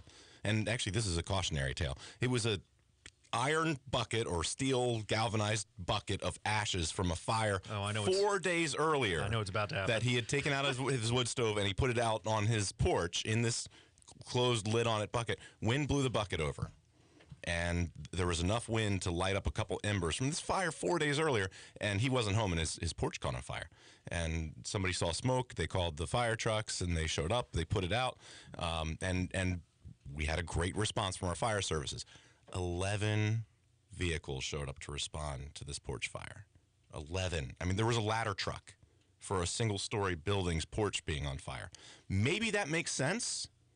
I don't know anything about firefighting. I don't. And frankly, we should do a show about it. Yeah. But to me, that's one of those things where you're going to see a line. I mean, if I spend a couple grand in taxes for this, maybe we shouldn't be sending 11 vehicles out for when something especially like with this technology. Maybe now, we should. I don't know. But, yeah, but especially with technology, maybe where you could view and. But yeah, I agree with you. Maybe they need 11 for a porch fire. I don't know. Maybe they do. But people would pay more attention. Right, exactly. It would be a conversation that we would have because we would see that money coming out of our own pocket more acute. Okay, Yeah. I like that. I'm not going to say I like the idea of a snow tax, but I do like the idea of our tax bill actually being broken out line by line to line up with the county budget, which is already line item. So why not now do our... we have decided this. So what do you think? That this is a good thing? The candidate whose opinion actually matters. What do you think about this? Well, as long as you're not talking about adding a new snow tax above and beyond what we've already done. I doubt we would need more. No, I mean, I think I don't have any problem with transparency. I mean, the more the people know where their money's being spent, the better. I don't see a problem with that. In fact, I wish there were more people who would take an interest, because then they could come to us and say, well, just like you said, well, why are we spending this much, or couldn't we do this, or the more information that's out there, the better. In the very beginning of this conversation, you said that the role of local government is to keep the trains running, right? That idea, which I'm not sure I would use that analogy. I think that was a Mussolini thing. So, but anyway, I agree that we've established that, and we can disagree on what the role of the government is, but there are some things that the government does, right? So it puts out porch fires. It puts out porch fires, right? So if we've decided that there are systemic things the government's going to do, then why are those discussions every 4 years about what level of funding they need? It should be, this is how much funding we need. Hey, everybody, this is what taxes are going to go up. And frankly, I'm okay with those non-political. It's not a political question. It's a question of, yes, we want fire trucks. Okay, everybody, every 4 years, do we vote to raise it or not? Those type of things. Bringing it back to the people where get politics out of it. I don't know if it's possible. You want a more direct democracy in creating our budget. You want the people to be able to vote. For the things we've decided the government's going to do. And then we can vote on whether or not, you know what, we don't think the government should do that thing, and that tax goes away. Not, okay, now we've got some more money to put over here. And then you stop these games like they play in Annapolis where you have money. They say, okay, we're going to allow gambling, which, by the way, you probably shouldn't lose all your life savings in gambling, but you should be allowed to gamble, right? So we have gambling here. I don't think the state should not do any gambling, but we should allow it. Private business should be able to. You have gambling in front. They say, okay, the way we're going to do this is we're going to take all that money and give it to education. So they gave hundreds of millions of dollars to education. And then they took hundreds of millions of dollars out of the education budget and put it back in the general fund. You get those kind of games when you don't have direct tax to function, I guess is the best way of saying it. So anyway, as I said, again, not that our opinion matters in any capacity whatsoever. But our guest does. So, yeah, transparency, please. Well, I mean, guess when you're talking about the budget, obviously everybody wishes that you could fund everything above or beyond 100%. But, I mean, that's just not the time we live in. And so you do need to have the people who are going to be able and willing to make the tough decisions and who can actually say, you know, I know this isn't going to be popular, but this is what needs to happen. Yeah. And I think you need the people on the board or on the council who have that experience and who understand that and aren't afraid. So here's a good one. I'm looking at on the issues on your page on your website. Justin Kiska, again, our guest running for county council at large, and you're talking about school construction.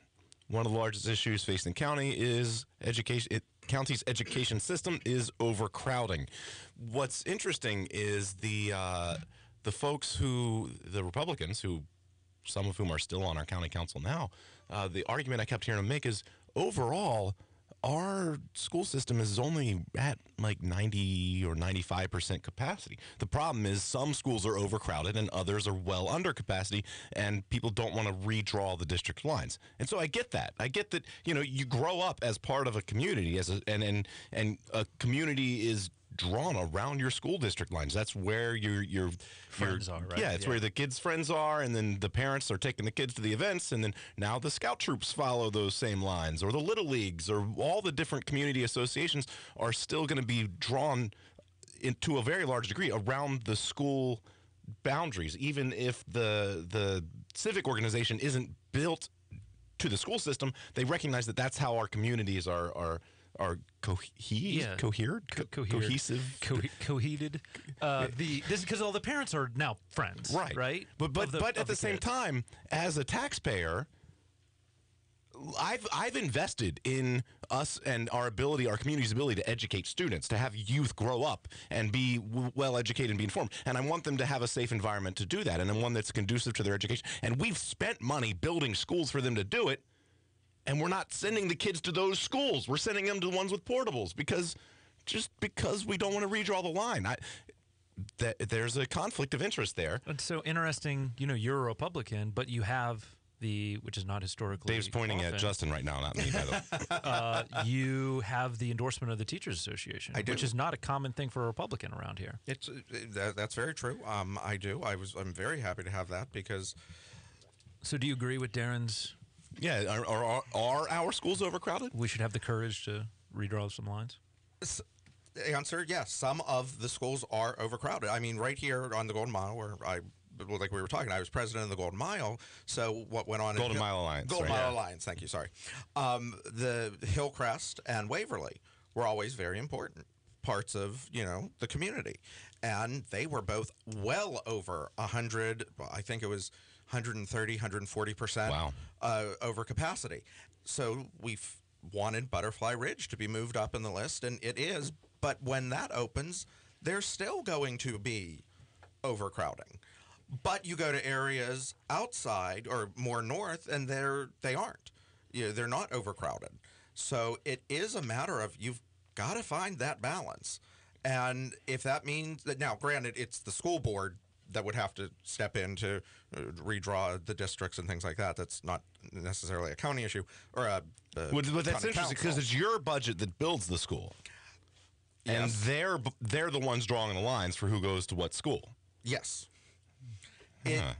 And keeping in mind that when it comes to the county council and the budget and the council's budget or the county's budget, the line item for schools for education is a lump sum.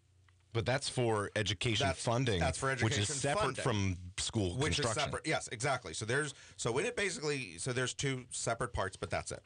So, yes. I mean, looking at my website there, you see one of the things I talk about is school construction. And I think part of how we could bring more schools online quicker, or in the sense that we'd be able to get more, is I really think we need to look at the cost of building these new schools. I said I went to Walkersville, A building, B building, middle school and high school. Those buildings were built in the 70s. Very few windows. They had the movable walls.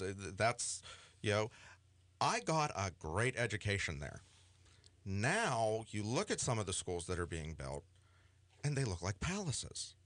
And we've got empty warehouses all over. We got empty office buildings all over the place. You drive down Buckystown Pike, and it's for lease, and all these nice office spaces that are just sitting there empty. And then we talk about what are we going to do with the mall, and what's going to happen when Toys R Us closes. And there's plenty of buildings around that we could have. And you've got charter schools and private schools that are fighting to be allowed to use the buildings that we've decided are not good enough anymore for our students in Frederick County Public Schools. We said, these buildings are too old to try and educate students in anymore. But the private schools and the charter schools are fighting desperately to get these buildings that we're throwing away. So, again, are our schools overcrowded? Do we really need more money for school construction? I think if we would look at these other buildings to see if they could be used, because, yes, the environment itself is important to learning. Agreed. But it doesn't need to be something that's very extravagant. So I like the ideas like that are totally out there, taking something that's already there and using it. Now, are there some schools that need to be rebuilt? Yes. Sure. I mean, some buildings get old to the point where they're not worth maintaining. I don't know. Is that even true? We don't tear houses down because they're old. We maintain them. Well, maintain them, yes. I'm not saying they have to be torn down and rebuilt, but so yeah, maybe it's time to start to get creative with this solution, because the way things are going now, it's going to be hard for us to catch up and get all the schools under 100%. So let's start thinking, and I hate the phrase outside the box. It's just one that bothers me. So let's start thinking creatively. I mean, why put all this money into building a brand new building when there's a building out there and we could actually put the money into it and put money into classrooms as opposed to on classrooms? All right, we're going to take a break here. Back in just a minute. Frederick's Forum, Free Talk 930, WFMD. If Ford makes it, the Frederick Motor Company's got it. Want the best-selling pickup Ford F-150 or family-friendly Ford Explorer? Want to drive home today in your very own Ford Escape, Fusion, or Mustang? Check out the Spring Savings Event today and save this month at the Frederick Motor Company.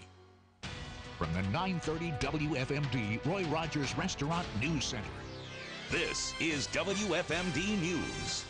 The Maryland State Highway Administration will begin a paving operation this Sunday evening on Maryland 26 in Frederick County. Roadwork will happen overnight from 8 p.m. until 5 a.m. Sunday through Friday mornings. All paving and striping should be done by the end of April.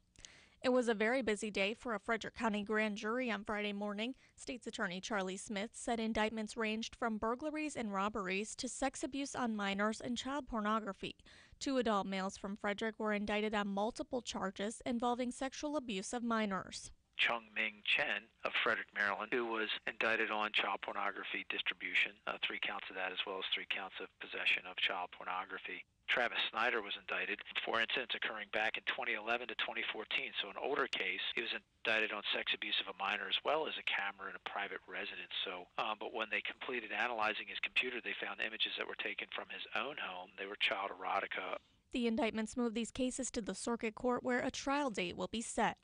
On Thursday, Frederick County Executive Jan Gardner and several county council members announced the recipients of the Community Partnership Grant Awards for fiscal year 2019. The grant program awarded over $800,000 to 23 Frederick County nonprofit organizations which serve the needs of local residents. Councilman Bud Otis helped announce the awards.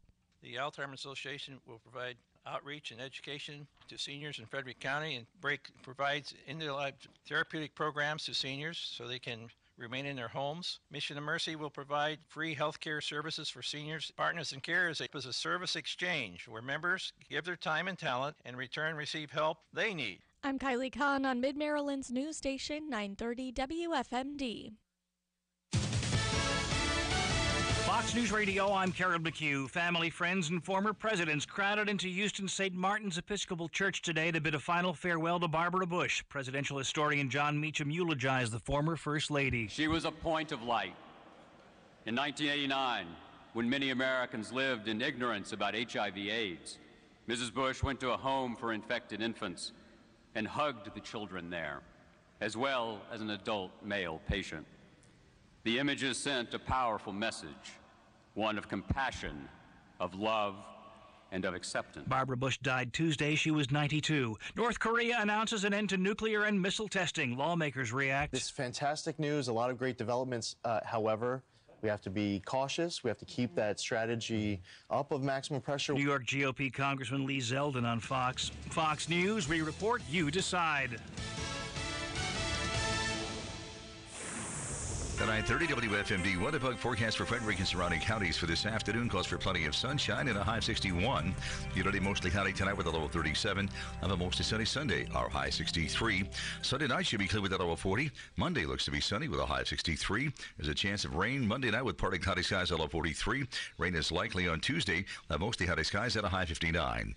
Again for this afternoon, our high 61. Need heat? Contact Best. Thompson Best at bestheatac.com. I'm Rod Tanner. When the need for senior care arises, there's no place like home. Your loved ones should never have to give up living at home. Visiting Angels will provide home care for your mom or dad at home up to 24 hours per day, including personal care, meals, and light housework. You'll select your professional caregiver with Visiting Angels. Look up visitingangels.com or call 877-374-LIVE. That's 877-374-LIVE. Franchises are available. Visiting Angels, America's choice in senior home care. Frederick's Forum on 930 WFMD, a service of Hunting Creek Outfitters in downtown Frederick, and Frederick Air, Bryant's National Dealer of the Year. It's Frederick's Forum on 930 WFMD.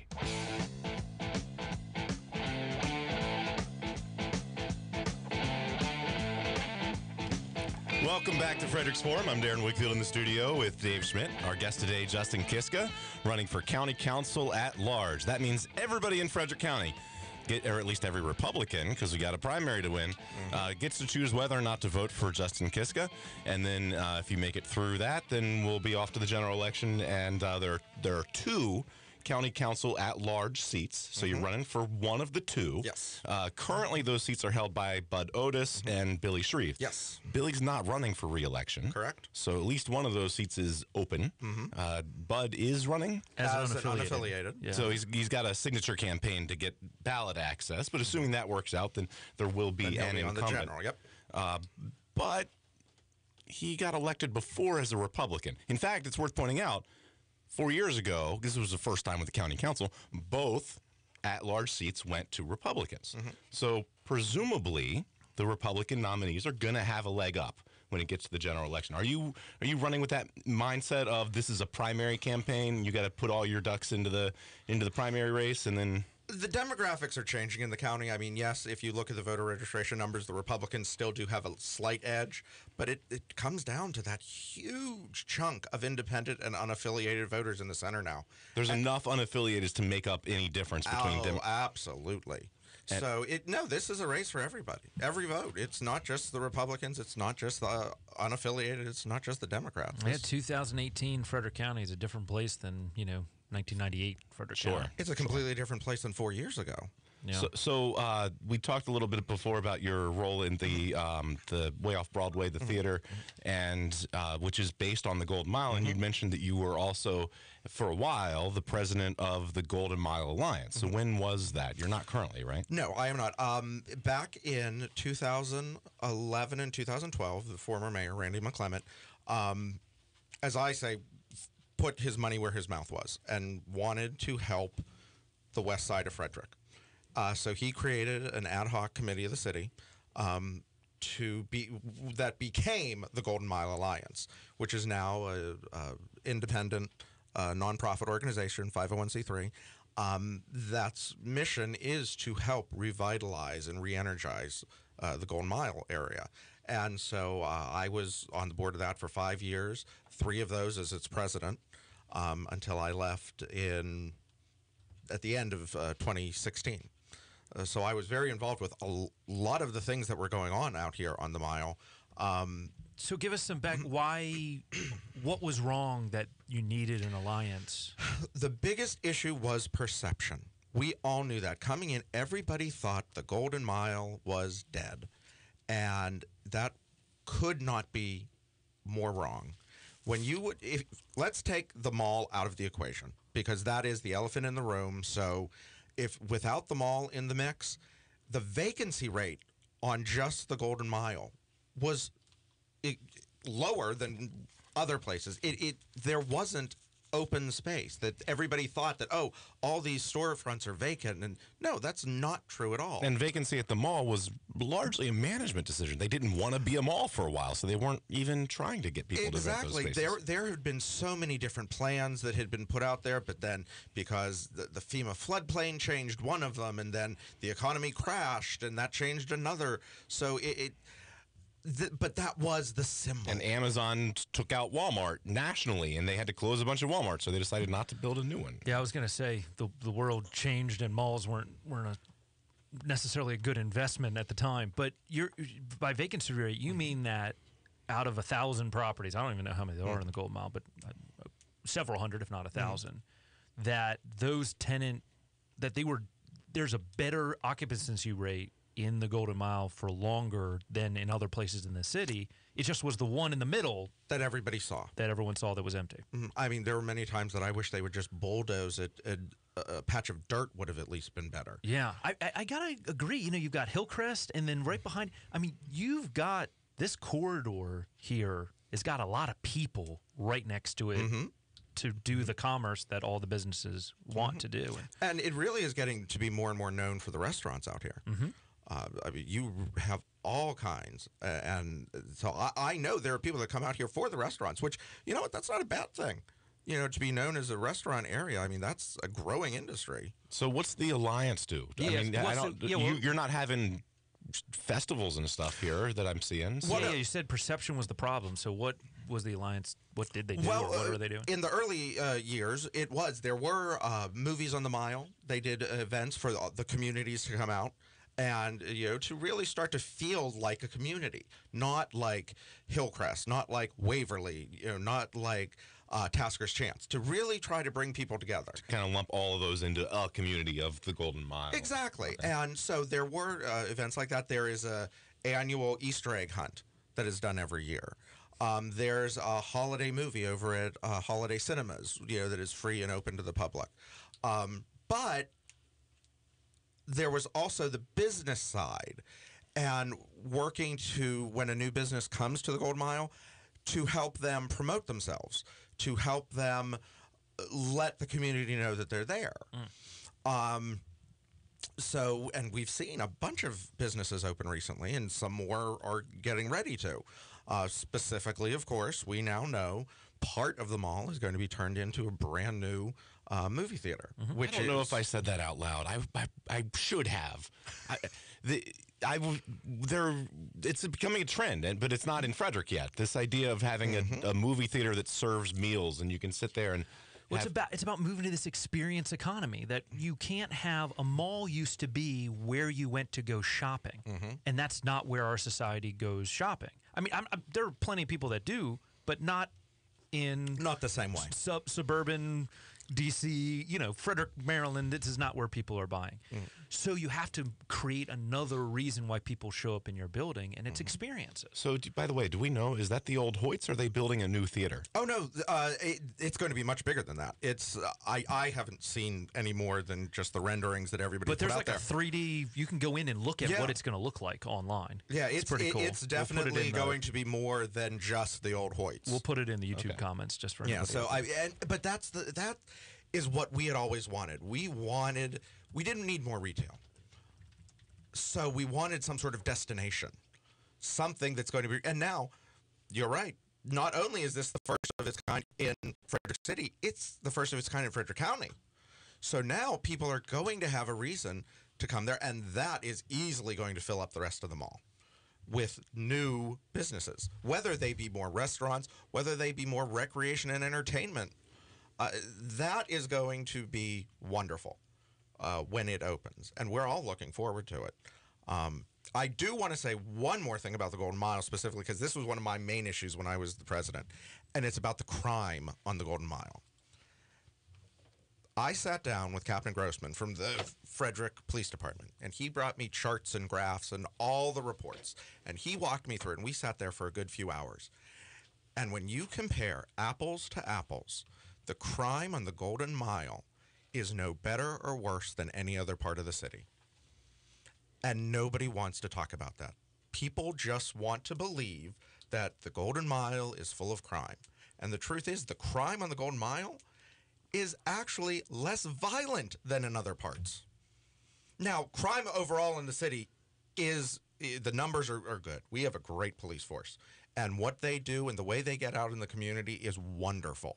So crime numbers are not bad. Darren, did you have a perception there was a lot of crime over here? Yeah. Really? Interesting. Because my wife, before we were married, she used to live in an apartment over, kind of tucked in behind the mall, and that area didn't feel particularly safe walking around. And I used to be subscribed to an email list from the city of Frederick Police that they would put out to media. And I don't know why I'm not getting those emails anymore. But years ago, it would be every couple of weeks I'd get an email that there was another stabbing. And they were never even published in the papers. I mean, it was just stabbing after stabbing, and it was just happening, and nobody was even talking about it. Okay, maybe what I'm thinking about is during the 2000s, I agree. But you're right. That was 10 years ago. Yeah. I don't know if things have changed, or maybe they've changed the way they do enforcement, and now it's less of a problem. It is. They're much more community oriented. They're more out there, and that's just it. It's the perception that it's just not what people think it was. And so that was always a big issue of mine. So whenever I can talk about that, I want people to know that it's great out here. I mean, you've got places to come. You've got places to shop, to eat, for entertainment. So there hasn't been some kind of gang turf war going on across the front steps of the off-Broadway theater? No, there has not. I'm happy to report there is You're not coming in and finding the front of your building riddled with bullets? Or? Not at all. Okay. Not at all. Hopefully, we'll knock on wood. Hopefully it stays that way. Okay. All right. Well, that's good to hear. Do you know anything about... are they going to be trying to use the rest of the mall for storefronts, or they're absolutely trying to fill that up. Tony Chiquilla is the one who is leasing the property. I haven't talked to him since right before the announcement, but I mean everything even that's out there publicly is that it's going to fill up. They're sticking with being a mall. I don't know. I don't know if it's going to be retail or if they're looking for more recreation. I'm telling you, go to this. I think I sent it over to you. room.highrockstudios.com/warehouse. I guess it's called the Warehouse Theater is the new thing. Go look at it. It's huge. I don't know how much mall would be left. I mean, plenty of storage, storefronts, and things like that. But I don't know about. I mean, it's going to take up a big chunk of that space. Yeah. But again, it's about creating, and I like the way it's an experience. You come there, you go get dinner, you come out, you go see a movie. It's not even going to see the movie. It's you have a place to keep your attention while you're there. A lot of the malls around the country have been doing things like putting in like amusement park type things. You know, it's not just a mall, but it's also a laser tag, you know, those type to give you another reason to show up. But the department stores, the ones that used to anchor it, retail department stores are not. I mean, I go to Home Depot down there all the time because it's the hardware store close to my house. So yeah, the biggest thing, and we're getting way into the minutia here, but the biggest problem with that building is that when they built it, they put a huge investment into a heating air conditioning system that is the entire building. So it can't just be portioned off. You have to shut down and create a new heating and air conditioning system for each individual part if you just demolished it. So when they're kind of stuck with they have to keep the whole building intact is what you're saying, or spend a lot of money on like millions, like hundreds of thousands, if not millions. And the thing is, in the I think 70s, I don't know when it was built. In the 70s, they thought that the internet didn't exist, right? So this was the way huge conglomerations of stores. This is the most effective way to do it. Put all the stores in one place and call it a mall. And it worked for decades. Yeah, but I mean, they couldn't have seen the internet coming. Right. They didn't know Amazon was going to be their main competitor. That's some guy selling books out of his garage, and some other guy with a giant warehouse with little robots running around pulling things off of shelves. Okay, so the perception, as I said, I think it definitely is changing here on the go. So what is the alliance now? Did you sunset out of it because you said, you know what, my part's done? Or Well, my term ended, and it's always good to get new blood on there, because many of us who had started there, we were there for, depending on how long our terms were, and it was time for there to be some new people. Now, there are still some people who started with us, and we've got some great people on there. Deb Reynolds is the current president, and I know she's constantly out and about. And so they're still working on, sadly, all these years later, it's still the perception. So they're still fighting that. I definitely like that the city's done about, like, for example, like the Wawa coming in and down there, that they've said, look, you got to make it look special, nice. The city's small area plan, the Golden Mile Small Area Plan, was one of the first things the Golden Mile Alliance tackled. We reviewed it, had a chance to talk to the city about it, and give them our feedback. And that is one thing. They want the mile to have more of a cohesive feel, look. And I think that's kind of where it's heading as the other plazas redevelop or make changes. You're going to start to see it all starting to look like it fits together more. One of my frustrations when I go to the places in the mall is even if I'm trying to go next door, I have to go zigzag around through the parking lot, get out onto 40, go down to the next stoplight, wait for it to change, and then zigzag back and forth through the next parking lot to end up 20 feet from where I started because they've fenced over some of the connections between these buildings, these shopping centers. In the small area plan, they do want to have a parallel road to Route 40 that would connect. But not Key Parkway. Not Key Park. It would be between Key Parkway and Route 40 that would be able to connect all the plazas. Now, of course, West Ridge would be hard because that's where H Mart is. Yeah, so you'd have to go kind of over. It would be a little around and about, but that is something in the designs that they would like to see happen for that specific reason. I'll definitely say that anyone building there now, if they're going to renovate anything, the city's not going to approve it unless it. But how do you do that? I mean, okay, I'm renovating my shopping center's parking layout, but I'm trying to connect to the one next over, but they're not doing renovations on theirs right now, and I got to get them to spend money. I don't even see how that. I think it's going to happen in pieces, meaning you're going to have sections that look like it. You're going to go, why does that look like it connects, but it doesn't? Because as the sections get made, that's what's going to happen. But we had a question actually came over via text here about growth. The question being, is Frederick ever going to grow? And I said, can you further define that? Economic growth, jobs for our residents, real paying jobs.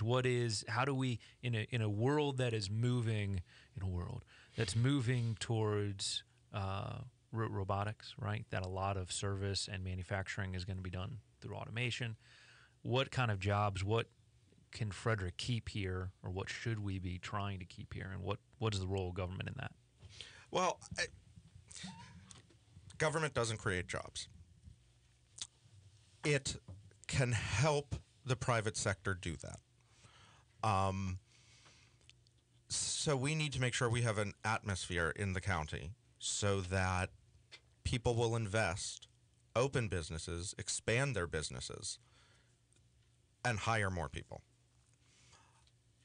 To do that, we need, I believe, council members almost need to be cheerleaders for the county and make sure everyone knows how great it is here and go out and talk to prospective new businesses and new companies. So a role you would see the county council is to recruit? Yeah, absolutely. Be a part of it. I mean, like you said, businesses want to see the government working, and they want to know that they're coming to a good place. So I see no reason county council members can't be a part of those discussions to really show that they care. But at the end of the day, it is up to the private sector to create the jobs. So we need to make sure we're giving them the tools to do that. So get rid of your $12,000 cubicle tax. Just makes no sense. All right, we're going to take our break here, and when we come back, we'll give you a chance to kind of tell everybody how they find you. Back in just a minute. Past editions of this program are available in the audio vault at WFMD.com. I'm Steve Schmidt, president of Frederick Air, Frederick's only Bryant Factor authorized dealer. Window units are popping out all over the county.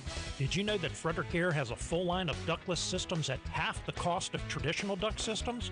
Don't spend another miserable summer without real air conditioning. Frederick Air and Bryant will do whatever it takes to keep you comfortable this year. Frederick Air, it's a good call. Call 301-663-0300. Frederick Air. Calling all campers. Crazy Kelly's doing anything, and we mean anything, to sell RVs during the ultimate spring clearance at Beckley's Camping Center. New inventory is stacking up, and we're running out of room fast. Crazy Kelly's gone crazy, discounting every RV in sight, because they've got to go. New motorhomes from $54,999. New fifth wheels starting at $22,999.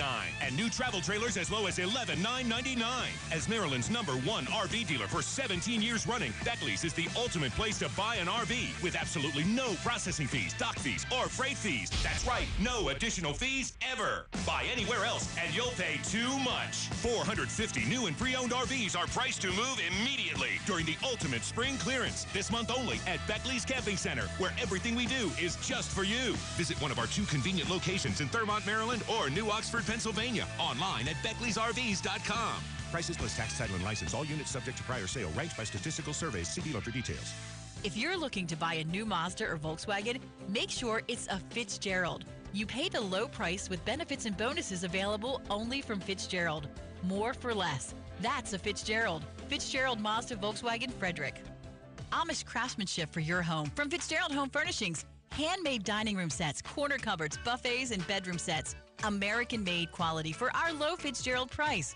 Always available today, every day at Fitzgerald Home Furnishings. Canyon Contracting, Inc. is a local concrete construction company specializing in commercial construction projects at the foundation of the community. If you're a highly motivated, responsible individual and desire a career with a growing company, Canyon Contracting is looking for concrete superintendents, foremen, carpenters, finishers, operators, and mechanics. They offer competitive compensation and training. Great benefits packages, too. Visit their local offices on Rising Ridge Road in Mount Airy, Wednesday through Friday, 9 to 3, or email info@canyoncontracting.net for more info. Now a moment for a pat on the back.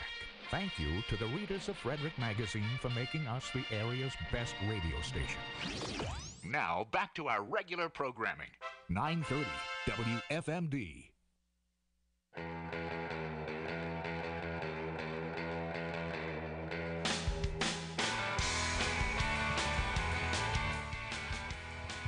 All right. 90 seconds here. Thank you so much, man, for having... Hey, thanks for having me. I'm glad I was able to come over today. This was fun. Yeah. Our guest today, Justin Kiska, running for county council at large. First has to win a Republican primary. So if you're a Republican planning on voting this year, hopefully you paid attention and decided whether or not this was someone who deserves your vote. And then if he makes it through the primary, keep him in mind for the general. Justin, where are you online? How can people find your platforms, Head over to my website, justinkiska.com. You'll be able to see where I stand on the issues, learn a little more about me. Also on Facebook at Kiska for Frederick, and on Twitter at Justin Kiska. And that's Kiska. Nice. Exactly the way it sounds. Did you consider changing it to Kiska? No, I never did. You know, because if you have an A in the front of your name, you're first at the on the top. ballot, you get like a 2 or 3%. K's not bad. Well, wait. Let me say it this way: vote from the bottom up. Well, I don't know. Are you the bottom of the? I'd be number 3. Wow. So that's an interesting. The Republican primary is an interesting primary. A, because apparently nobody has letters after Kiska, and the other being that you, at 38, are within a year of being the oldest person running. Actually, I think even a few months of being the oldest person running. The other guy, 39, 38, that everyone in the Republican primary is under 40. Which is, a lot of people think of the Republicans as the old party, but we have a lot of young candidates. I don't know. I'm not sure why that. I'm not sure you're allowed to look at the Frederick County Council at large seat and go, that's in the Congress. definition of Republicans. Even in Congress, at the national level, there are a lot of young people who run for office as Republicans. I've been surprised since I got involved in local politics. It's just just like you were talking about the violence on the Golden Mile, a lot of the perceptions just don't pan out. Yeah. Anyway, Justin, thanks very much for being here. Thank you, guys. This was great. Awesome. Thanks. See you guys next week.